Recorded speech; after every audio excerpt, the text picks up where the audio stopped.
దేవునికి మహిమ కలుగును గాక. హల్లెలూయా, హల్లెలూయా. ముందుగా దేవాది దేవునికి కోట్లాదిగా కృతజ్ఞత స్తుతులు స్తోత్రాలు వందనాలు చెల్లించుకొనుచున్నాను. ఇప్పుడు నా దైవజనులకు కూడి చేరి వచ్చిన సంఘబిడ్డలైన ప్రతి ఒక్కరికి కూడా పేరు పేరున ప్రత్యేకమైన వందనాలు. ఈరోజు పరిశుద్ధాత్మ దేవుడు మనల్ని ప్రేమించి మనతో మాట్లాడాలని ఆశపడుతున్న సంగతులను హెబ్రీయులకు రాసిన పత్రిక 3వ అధ్యాయము, హెబ్రీయులకు రాసిన పత్రిక 3వ అధ్యాయము 6వ వచనంలోని మాటలు చూద్దామా?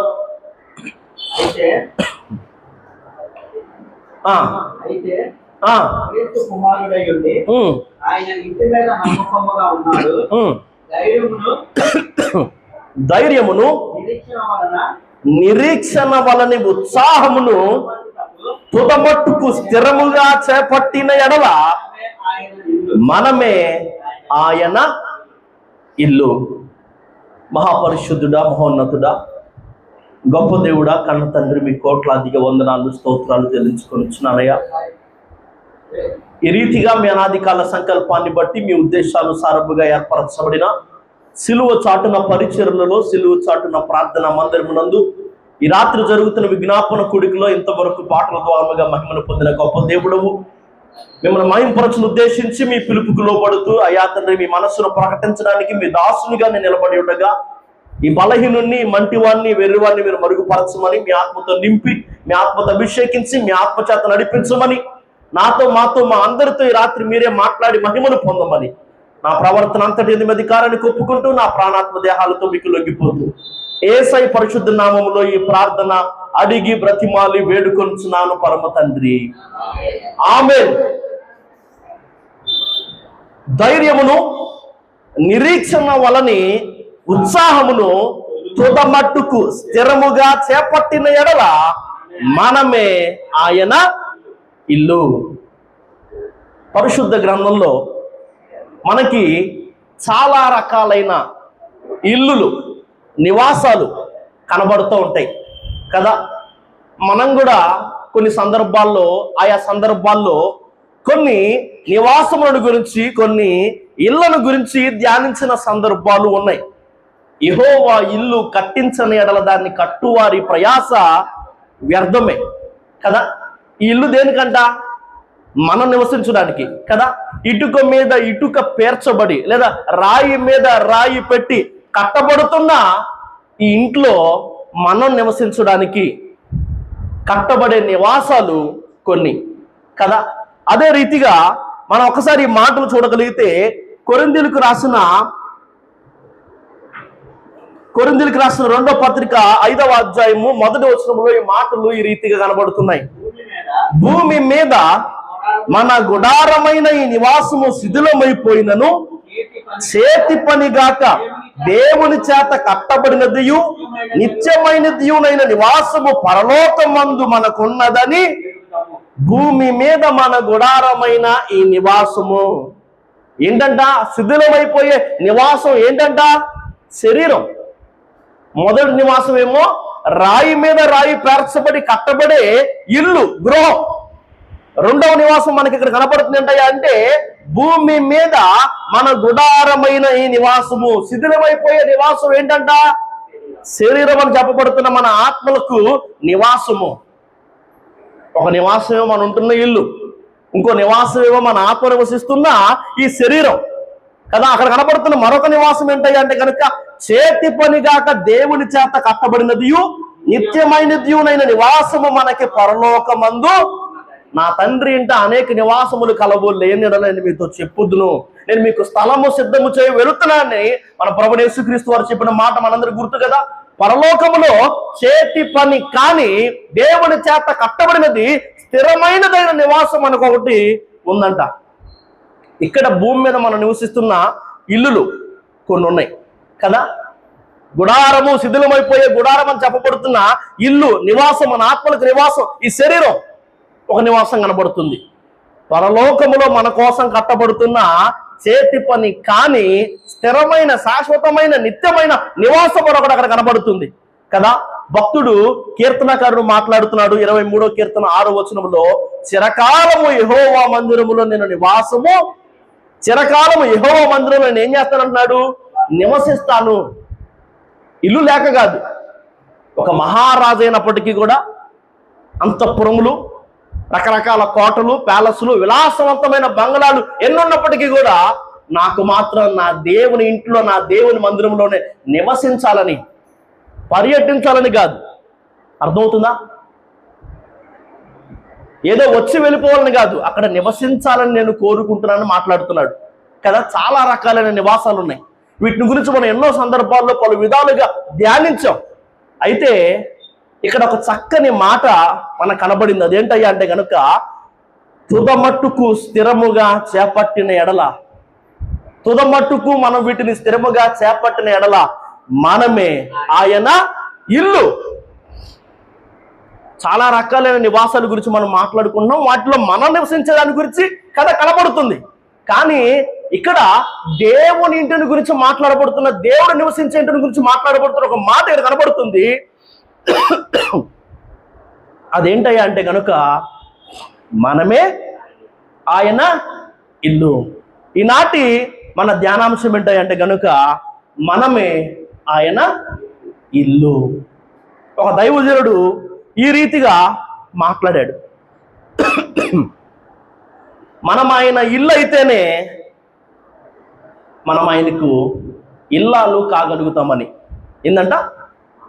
ఈ భూమి మీద, క్షమించండి, ఈ భూమి మీద మనము ఆయన ఇల్లుగా కట్టబడగలిగితే మాత్రమే అక్కడ మనం ఆయనకి ఇల్లాలుగా. నిన్నటి దినాన్ని మనం ధ్యానం చేసిన వర్తమానం ఏంటి? బోయాజు సూచనలు కదా. కొత్తగా పొలంలోకి వచ్చింది కదా రూతుకు బోయాజు సూచనలు చేశాడు. ఆ సూచనలు, సలహాలు మనం ఎందుకు పాటించాలి? ఆ పొలంలో మనం నాటబడి, స్థిరపడి, ఆ తర్వాత పరమ బోయాజుకు మనం వివాహం చేయబడి ఆ స్థితికి, స్థాయికి మనం వెళ్ళగలగాలంటే ఈ సలహాలు, సూచనలు మనందరి ఆశదే కదా. గొర్రె పిల్ల వివాహ మహోత్సవంలో మనం అందరం కూడా పరిశుద్ధ సంఘ కన్యకగా వరుడైన మన ప్రభువైన యేసుక్రీస్తు వారి పక్కన భారీగా సంఘంగా నిలబడాలన్నదే మన ఆశ, మన ఆలోచన, మన తాపత్రయం, మన ప్రయాసం అంతా కూడా కదా. అందుకే ఒక భక్తుడు మాట్లాడాడు, మనం ఆయన ఇల్లు అయితేనే గాని మనం ఆయనకి ఇల్లాలము కాలేమని.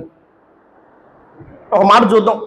హెబ్రీ పత్రిక 3వ అధ్యాయం కదా, పై వచనాలు, మూలవాక్యం చూసాం కదా. హెబ్రీ పత్రిక 3వ అధ్యాయం 3-4 వచనాల్లో ఈ మాటలు ఉన్నాయి. ప్రతి ఇల్లు కూడా ఎవడైనా ఒకని చేత కట్టబడుతుందంట. సమస్తాన్ని కట్టిన వాడు దేవుడే. ఇంటి కంటే దాన్ని కట్టిన వాడు ఎక్కువ ఘనత పొందినట్లు ఈయన మోషే కంటే ఎక్కువ మహిమకు అర్హుడుగా ఎంచబడిన మాట రాయబడింది. మనం ఆయనకి ఇల్లాలు కావాలంటే మనము ముందు ఇక్కడ ఆయనకి ఇంటిగా, ఇల్లుగా కట్టబడాలన్న మాట మీ మనసులో పెట్టుకోండి. అంత మాత్రమే ఇక్కడ కనబడుతున్న మాట, ప్రతి ఇల్లు ఎవరైనా ఒకరి చేత కట్టబడుతుంది. సమస్తాన్ని కడుతున్న వాడు దేవుడే. ఇంటి కంటే దాన్ని కట్టిన వాడు ఎక్కువ ఘనత పొందుతారంట కదా. మనం దేవుని ఇల్లుగా కట్టబడితే ఘనపరచబడేది, మహిమపరచబడేది ఎవరు చెప్పాలి? ఎవరు?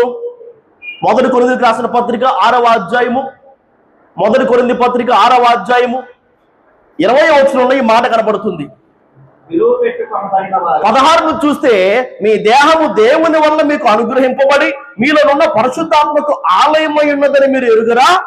మీరు మీ సొత్తు కాదు, విలువ పెట్టి కొనబడిన వారు కనుక మీ దేహంతో దేవుణ్ణి, మీరు మీ సొత్తు కాదు, మీరు విలువ పెట్టి కొనబడిన వారు కనుక మీ దేహంతో దేవుణ్ణి. మీరు ఇప్పుడు దేవుని ఇల్లుగా కట్టబడ్డాన్ని బట్టి ఎవరికి ఘనత కలుగుతుంది? ఎవరికి మహిమ కలుగుతుంది? ఈ దేహం మీ సొత్తు కాదు, మీరు విలువ పెట్టి కొనపడ్డారు కాబట్టి ఈ దేహంతో మీ అందరూ ఏం చేయాలి? అర్థమవుతుందా? మ్యాథ్స్ ఫార్ములాలో ఉందేంటి? చివరి వరకు స్థిరముగా మనం వీటిని చేపట్టిన ఎడల మనమే దేవుని ఇల్లు. ఇంటికంటే దాన్ని కట్టినవాడు ఘనపరచబడతాడు. అవునా కదా? మనం ఆయనకి ఇల్లు అయితేనే, ఇల్లుగా కట్టబడితేనే మనం ఆయనకి ఇల్లాలు కాగలుగుతాము. ఈ మాటలు మిమ్మల్ని గుర్తుపెట్టుకోమని చెప్పాను. దేనికి? ఈ భూమి మీద మనందరం ఆయన ఇల్లుగా కట్టబడ్డానికి, మనందరం కూడా ఖచ్చితంగా ప్రయాస పడడానికే. అందుకే ఈ మాటను వచ్చినని కూడా చూపించారు. మీరు మీ సొత్తు కాదు, విలువ పెట్టి కొనబడిన వారు కనుక మీ దేహం దేవుని ఆలయం కాబట్టి మీ దేహంతో మీరు ఏం చేయండి? దేవుణ్ణి మహిమపరచండి. ఈ దేహంతో దేవుని మహిమపరచడం అంటే ఏం చేసి నేను దేవుని దేహంతో మహిమపరచగలనంటే కనుక, ఒకటి, ఆయన ఇల్లుగా కట్టబడి నువ్వు ఆయన్ని మహిమపరచాలి. నువ్వు ఆయన ఇంటిగా కట్టబడ్డాన్ని బట్టి ఆయనకి మహిమ కలుగుతుంది. అర్థమైందా?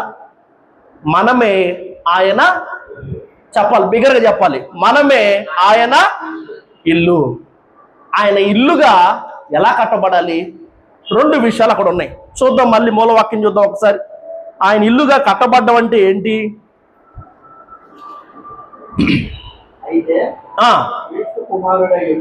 మధ్యలో నుంచి ధైర్యమును, నిరీక్షణ వలన ఉత్సాహమును తుదమట్టుకు స్థిరముగా చేపట్టిన ఎడల ఏంటండి? ధైర్యాన్ని, నిరీక్షణ వలన ఉత్సాహాన్ని తుదమట్టుకు స్థిరముగా చేపడితే మనమే ఆయన ఇల్లు.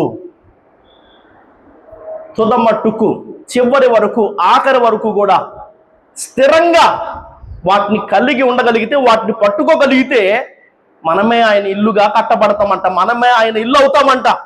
ఏంటా 2 అంటే గనక, మొదటిది ధైర్యం, రెండవది నిరీక్షణ వలనే ఉత్సాహము. ఈ 2 విషయాల్లో స్థిరముగా, ఈ 2 విషయాల్లో మనం స్థిరముగా చివరి వరకు కూడా, తుదమట్టుకు కూడా చేపట్టగలిగితే మనమే ఆయన ఇల్లుగా మార్చబడతాము. ఈ 2 విషయాల్లో మనం నిలకడగా ఉంటే మనం ఆయన ఇల్లుగా కట్టబడతాము. నిలకడగా. నిన్న 3వ పాయింట్ అదే. బోయాజు సూచనల్లో 3వ పాయింట్ ఏంటంట? మాట విను, ఈ పొలాన్ని విడిచి వేరొక పొలానికి ఏరుకోవడానికి పోవద్దు, నిలకడగా ఉండు. ఎందులో నిలకడగా ఉండాలి? భక్తిలో నువ్వు నిలకడగా ఉండాలి. ముందు దేవుడా, లోకమా, వాక్యమా, లేదా లోకాచారమా? ముందు ఏదో ఒకటి డిసైడ్. మీరు ఎన్నాళ్ళ మట్టుకు 2 తలంపుల మధ్య ఉంటారు? యెహోవా దేవుడైతే యెహోవాను సేవించండి, బయలు దేవుడైతే బయలును కదా. 2 తలంపుల మధ్యలో ఉండడం మనకి మంచిది కాదు. కొత్తగా వచ్చిన విశ్వాసికైనా కూడా, లేదా ఈ రాత్రి ఈ మాటలు వింటున్న మీకైనా కూడా ఖచ్చితంగా మీరు గుర్తుపెట్టుకోవాల్సిన ఒక విషయం ఏంటంటే కనుక, చంచలత్వం, ద్విమనస్సు ఎవరికి మంచిది కాదు, దేనికి మంచిది కాదు. 2 పొరల మీద కాలేసినోడు ఎవడు కూడా క్షేమాన్ని ఎప్పటికీ అనిపించడు. ఉంటే అటే ఉండు, లేదా ఇటే ఉండు. ఉంటే చల్లగా ఉండు, లేకపోతే వెచ్చగా ఉండు. ఉంటే లోకంలో ఉండు, లేదా దేవుళ్ళలో ఉండు. ఏదైనా కానీ నిక్కచ్చిగా ఖచ్చితంగా చేయి. నిలకడగా దాంట్లో ఉండు. భక్తిలో నిలకడగా నువ్వేం చేయాలి? ఉండాలి. విశ్వాసంలో నిలకడగా ఉండాలి. ప్రార్థనలో నిలకడగా ఉండాలి. ఇలా ఎన్నో విషయాలు మనం ధ్యానం చేస్తాం. సహవాసంలో మనం నిలకడగా ఉండాలని, యథార్థతలో నిలకడగా ఉండాలని, మాటలో నిలకడగా ఉండాలని, వాక్యం నెరవేర్చడంలో, వాక్య ప్రకారముగా జీవించడంలో, దేవుడి పని చేయడంలో మనం నిలకడగా ఉండాలని కొన్ని విషయాలు నేను విన్నాం. అయితే సమయాన్ని బట్టి ధ్యానించలేకపోయాం. అయితే ఇక్కడ మరో 2 విషయాలు కనపడుతున్నాయి. అవేంటంట? ధైర్యమును, నిరీక్షణ వలని ఉత్సాహమును. తుదమట్టుకు స్థిరముగా వీటిని నువ్వు చేపట్టగలిగితే, చివరి వరకు కూడా వీటిని నువ్వు నిలకడగా చేయగలిగితే, కలిగి ఉండగలిగితే మనమే ఆయన ఇల్లు. అది ఇక్కడ నువ్వు ఆయనకి ఇల్లుగా కట్టబడితేనే అక్కడ నువ్వు ఆయనకి ఇల్లాలు కాగలుగుతావు. నువ్వు ఆయనకి ఇల్లుగా కట్టబడితేనే నీ వలన దేవునికి మహిమ. మీరు మీ సొత్తు కాదు కనుక మీ దేహంతో మీరు దేవుణ్ణి మహిమపరచండి. ఎలా మహిమపరచాలి? దేవుని ఇల్లుగా కట్టబడ్డాన్ని బట్టి మనం దేవుని మహిమపరుస్తాం.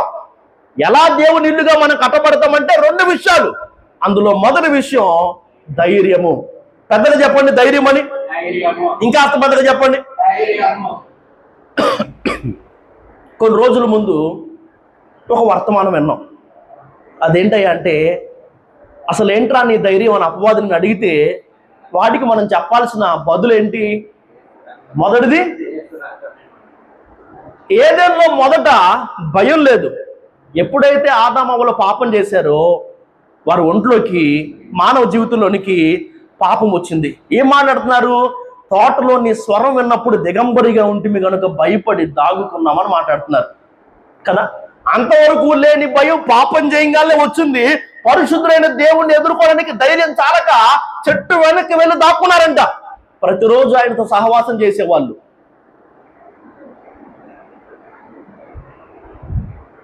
చాలా విషయాలు మనం ధ్యానం చేస్తా, పరిశుద్ధులైన దేవుని నువ్వు ఎలా ఎదుర్కోవడానికి, పరిశుద్ధులైన దేవుని మందిరానికి వచ్చి ఎలా కూర్చున్నావు, ఏ ధైర్యంతో ప్రార్థన చేస్తున్నావు అని ఒకవేళ అపవాది నిన్ను అడిగితే, ఇంతవరకు అపవాది నిన్ను దేవునికి దూరం చేసి ఉండొచ్చేమో కానీ నా ధైర్యం నా యేసు రక్తం అని వాడికి నువ్వు చెప్పాలి.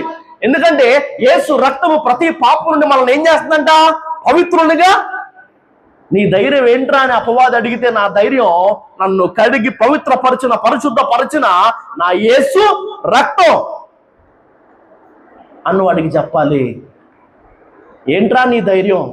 ఈ కష్టాన్ని, ఈ శ్రమను, ఈ ఇబ్బందిని, ఈ నష్టాన్ని, ఇరుకును, ఈ ఓటమిని, ఈ అవమానాన్ని జీవితంలోకి తెచ్చిన తర్వాత కూడా ఏ ధైర్యంతో నువ్వు ఇలా ఉన్నావురా అంటే కనుక నువ్వు వాడికి చెప్పాల్సిన ఒక సమాధానం ఏంటంటే ప్రార్థన.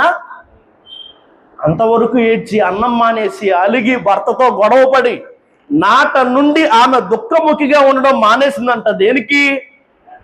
ప్రార్థన చేశాను కాబట్టి అన్ని నా దేవుడు చూసుకుంటాను అన్నదే అన్న ధైర్యం. నీ ధైర్యం ఏంటి? ఎంతవరకు ఏడ్చావు గారా? ఇంతవరకు భయపడ్డావుగా? ఇంతవరకు దిగిలిపోతావుగా? ఇంతవరకు కృంగిపోయావుగా? ఇంతవరకు కుమిలిపోయావుగా? ఏంటి సడన్ గా ధైర్యంగా ఉండడం మొదలు పెట్టావంటే నీ ధైర్యం ఏంటి? ప్రార్థన. నా దేవునికి చెప్పాను ఈ సంగతి గురించి, ఆయన చూసుకుంటాను అన్నదే నా ధైర్యం కదా. యేసు రక్తము, ప్రార్థన. మూడోదిగా నీ భక్తి నీకు ధైర్యాన్ని. షడ్రకు, మెషకు, అబేద్నెగో వల్ల ధైర్యం వారి భక్తి. సింహాల బోన్లోకైనా వెళ్ళడానికి దానియేలుకున్న ధైర్యం అతని భక్తి. అన్నలు చేయలేని ఒక పని, ఆ దేశపు రాజు చేయలేని ఒక పని, కనీసం యుద్ధోపకరణాలు ధరించి చేయడం కూడా, లేదా నడవడం కూడా చేత కానీ ఒక బాలుడు చేయగలుగుతాడంటే దానికి గల కారణం ఎక్కడి నుంచి వచ్చిన ధైర్యం? అతని భక్తి. 10 మంది మన వల్ల కాదు, మన లోపలికి వెళ్ళలేము, గెలవలేము, వాళ్ళ ఉన్నత దేహులు నెఫీలులు సంబంధం ఉన్నారని చెప్పినా కూడా 2 యెహోషువ కాలేబులు మాత్రం మనము ఆ వాగ్దాన దేశంలో అడుగు పెడతామని చెప్పగలిగారంటే దానికి గల కారణం వాళ్ళ ధైర్యం ఏంటి? వాళ్ళ భక్తి. యేసు రక్తము, ప్రార్థన, మన భక్తి, మన ధైర్యం అని కొన్ని విషయాలు ధ్యానం చేశాం కదా. అయితే ఈరోజు ఇంకొన్ని విషయాలు మీకు తెలియజేయాలని ఆశపడుతున్నాను. చూద్దామా? మరికొన్ని విషయాలు ఉన్న సమయంలో ధ్యానం చేయడానికి మనందరం కూడా ప్రయత్నం చేద్దాం. ఎందుకయ్యా అంటే కనుక అపవాదిగాడు ఒక అస్త్రంగా వాడు ఈ బలాన్ని, ఈ భయాన్ని ఉపయోగించి డిప్రెషన్, యాంగ్జైటీ, సూసైడల్ టెండెన్సీ, ఇలా వీటన్నిటికీ కూడా అపవాది విశ్వాసులను లేదా మనుషులను ఈడ్చుకొని పోతా ఉంటాడంట. దేవుని ఉపయోగించే అస్త్రంగా భయాన్ని. చివరి వరకు కూడా నువ్వు ధైర్యాన్ని కలిగి ఉండగలిగితే దానికి బహుమానం ఉంది. మనం దేవుని ఇల్లుగా కట్టబడాలంటే మనలో చివరి వరకు కూడా ఉండాల్సింది, మనం విడిచిపెట్టకూడదు ధైర్యం. సరే, దేన్ని బట్టి నేను ధైర్యం తెచ్చుకోవాలి? నేను ఎందుకు ధైర్యంగా ఉండాలి? చూద్దాం కొన్ని మాటలు. యెహోషువ గ్రంథం 1వ అధ్యాయం 9వ వచనము.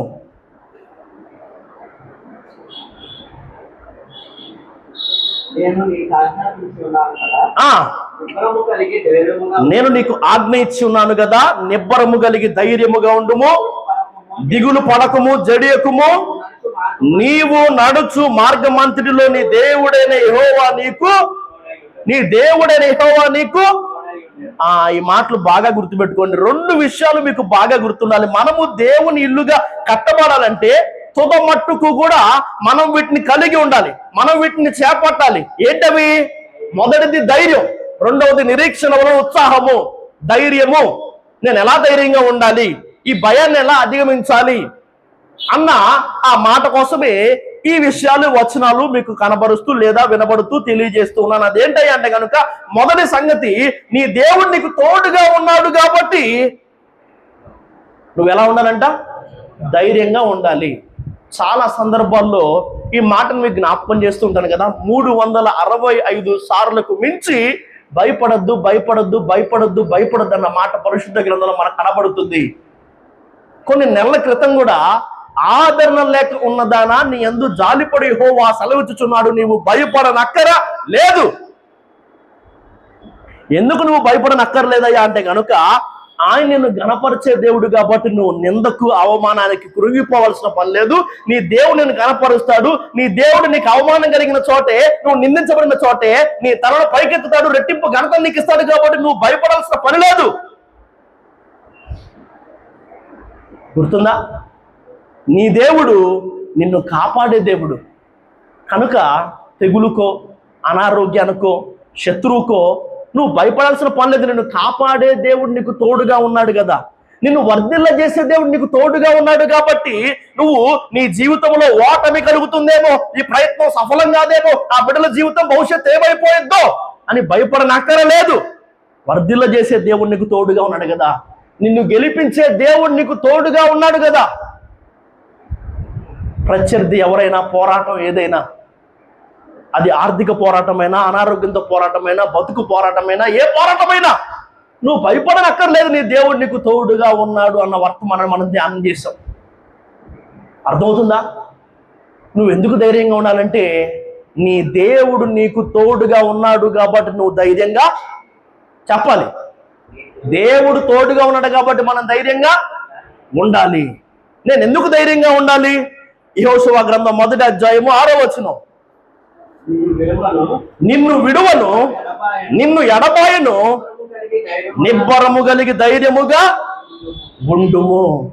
నువ్వెందుకు ధైర్యంగా ఉండాలి అంటే కనుక నీ దేవుడు నిన్ను విడిచిపెట్టేవాడు కాదు, నీ దేవుడు నిన్ను ఎడబాసేవాడు కాదు, నీ దేవుడు నిన్ను మరచిపోయేవాడు కాదు. కాబట్టి నువ్వు ధైర్యంగా ఉండాలి.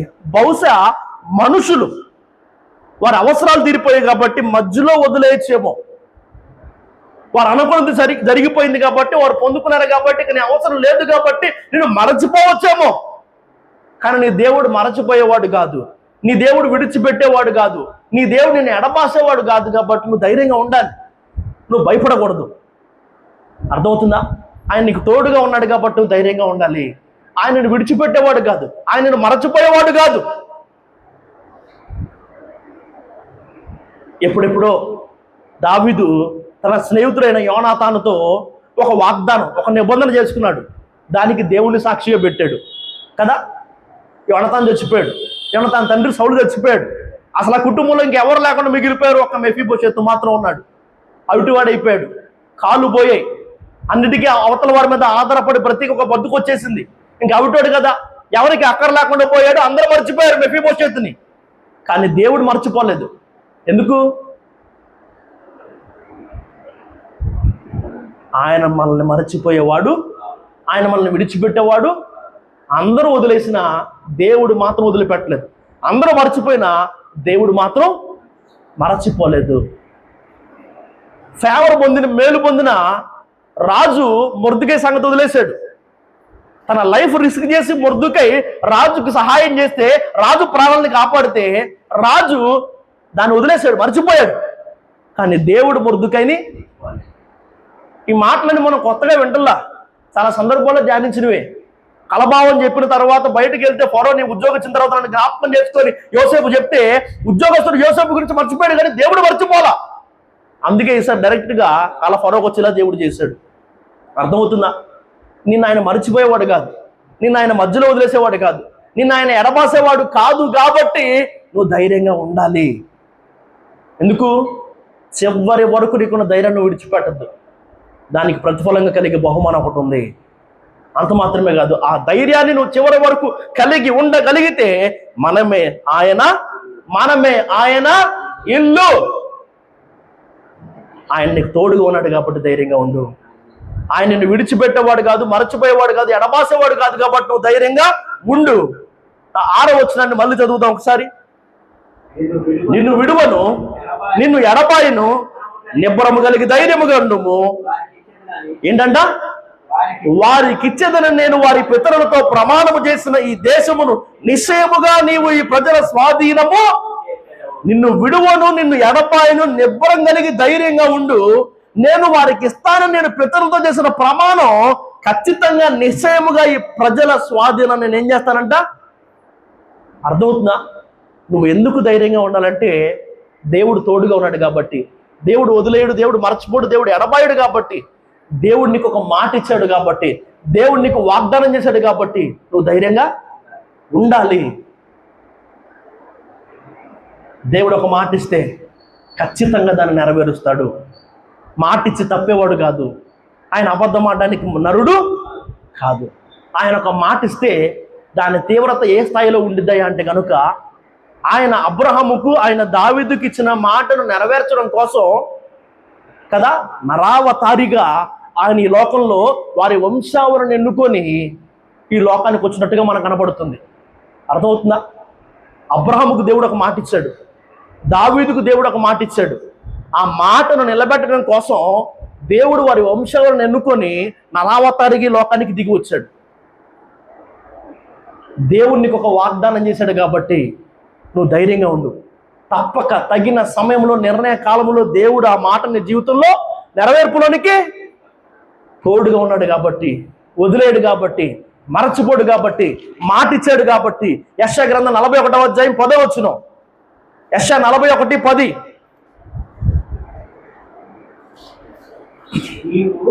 నీవు నా దాసుడు అనియు నేను నిన్ను ఉపేక్షింపక ఏర్పరచుకుంటున్ననియు నేను నీతో చెప్పి ఉన్నాను, నీకు తోడై ఉన్నాను. భయపడకుము, నేను నీ దేవుణ్ణై ఉన్నాను. దిగులు పడకుము, నేను నిన్ను బలపరుతును. నీకు సహాయం చేయవాడు నేనే. నీతి నా దక్షిణ హస్తముతో నిన్ను.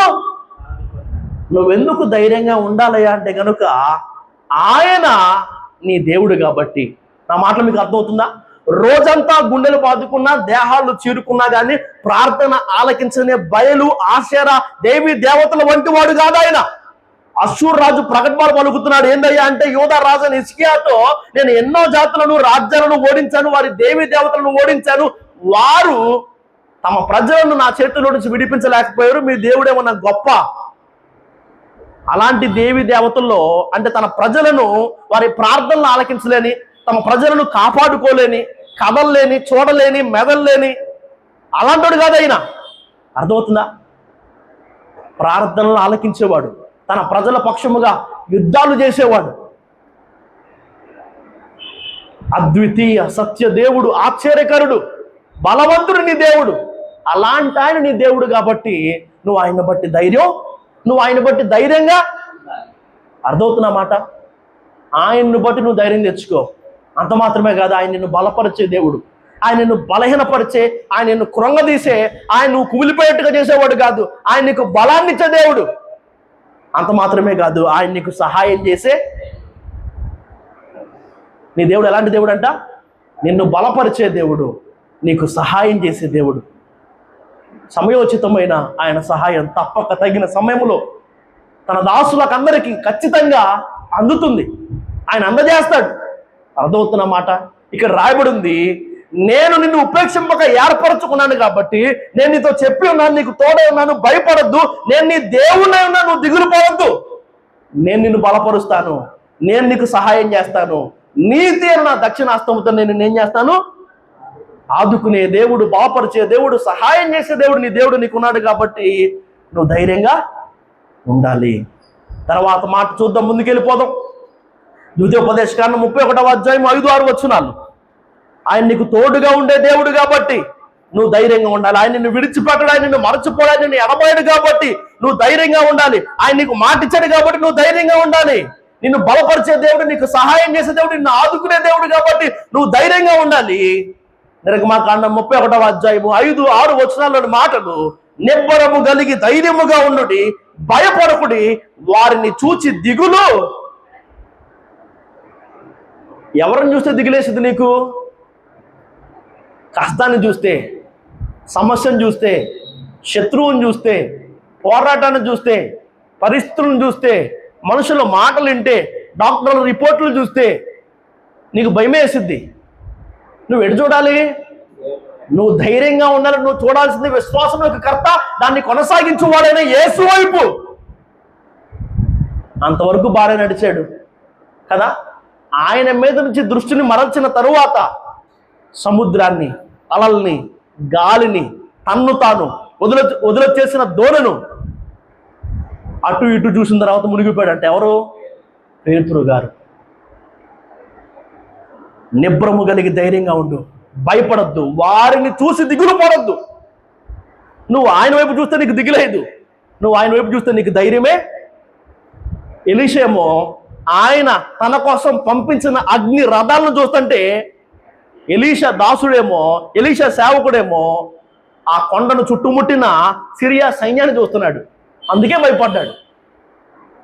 నువ్వు ఎవరిని చూస్తావు, నీ దృష్టి దేని మీద ఉంది అన్న దాన్ని బట్టే నీ గుండెల్లో ధైర్యం ఉండిద్దా లేదా పిరికితనం ఉంటుందా అన్న సంగతి. చాలా రోజుల క్రితం ఒక వర్తమానం మనం విన్నాం. రేపు నేను మీ మధ్య అద్భుతములను చేయబోతున్నాను అని దేవుడు వాగ్దానం చేశాడు. ఇంచుమించుగా యెజబెలు, అహాబు భార్య ఏలియాతో అంది, రేపు ఈ సమయానికి నిన్ను వారిలో ఒకటిగా చేస్తా.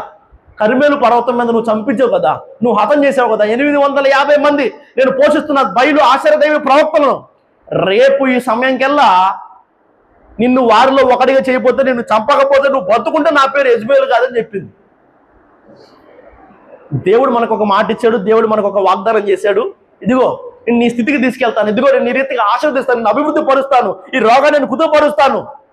అలా ఎన్నో వాగ్దానాలు దేవుడు చేశాడు. ఒక పక్కన అపవాదేమో మన చెవుల్లో, కష్టమే, చచ్చిపోయేలా ఉన్నావు, ఇక పాస్ అవ్వవు, ఇక ఉద్యోగం రాదు, ఇక పిల్లలు పుట్టరు, ఇక పెళ్లి కాదు, ఇక నీ బతుకింతే, నువ్వు చావడమే నయం, ఇలాంటి మాటలు చెప్తున్నాడు. నువ్వు ఎవరి మాట వింటున్నా? అర్థమవుతుందా? నీకు దిగులు ఎప్పుడు తెలుసా? నువ్వు వారి వైపు చూసినప్పుడు నీకు దిగులే, నువ్వు దేవుని వైపు చూసినప్పుడు నీకు ధైర్యమే.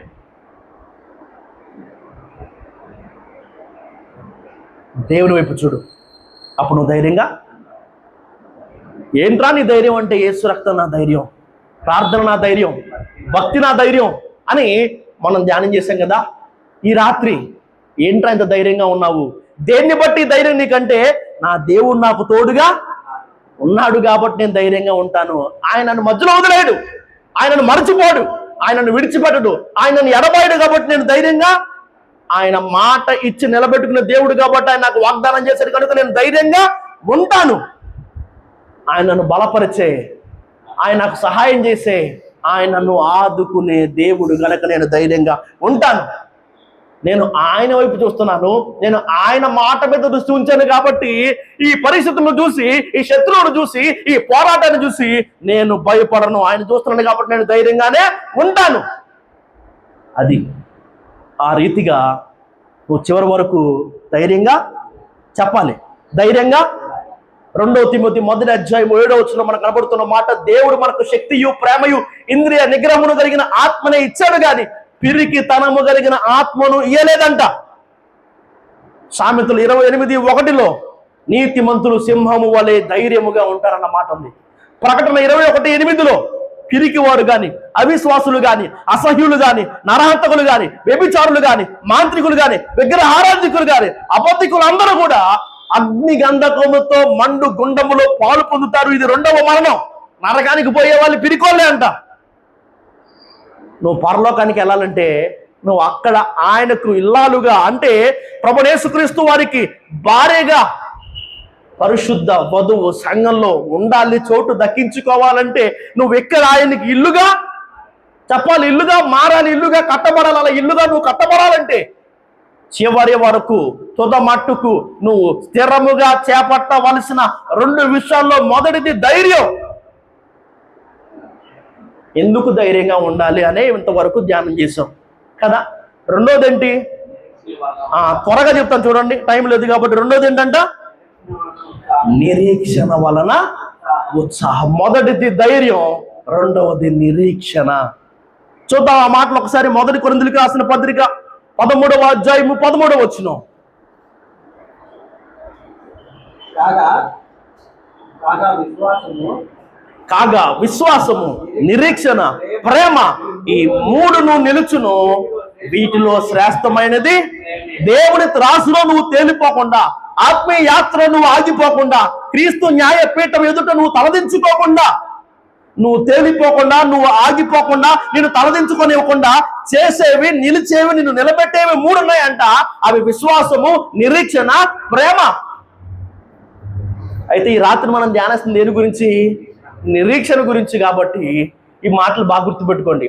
విశ్వాసం, నిరీక్షణ వేరు వేరే అయినా ఆ రెండు కలిసి పనిచేస్తాయి. విశ్వాసం అంటే దేవుడు చేయగలడు, దేవుడు చేస్తాడని నమ్మడం. నిరీక్షణ అంటే దేవుణ్ణి అడిగాను, ఆయన చేయబోతాడని ఎదురు చూడడం. విశ్వాసం, నిరీక్షణ వేరు వేరైనా కలిసి పనిచేస్తాయి. విశ్వాసం అంటే నమ్మడం, నిరీక్షణ అంటే ఎదురు చూడటం. నమ్మిన వాడే ఎదురు చూస్తాడు, విశ్వాసం కలిగిన వాడు ఏం చేస్తాడు? నిరీక్షిస్తాడు. చివరి వరకు, తుదమట్టుకు స్థిరంగా నువ్వు చేపట్టాల్సింది, నిలకడగా నువ్వు ఉండాల్సింది నిరీక్షణలోనే. నిరీక్షణ అంటే ఏంటంట? అది యెహోవా కొరకు ఎదురు చూచి వారు నూతన బలాన్ని పొందుతారు, వారు పక్షిరాజు వలె రెక్కలు చాపి పైకి ఎగురుతారు, అలయక పరిగెత్తుతారు, సొమ్మసిల్లక నడిచిపోతారు. ఆయన కోసం ఎదురు చూసేవాడు అలసిపోడు, సొమ్మసిల్లడు, నీరసిల్లడు. నూతన బలాన్ని. అబ్రహాము, శారాలు 25 సంవత్సరాలు ఎదురు చూశారు దేవుడిచ్చిన వాగ్దానం నెరవేర్పు కోసం.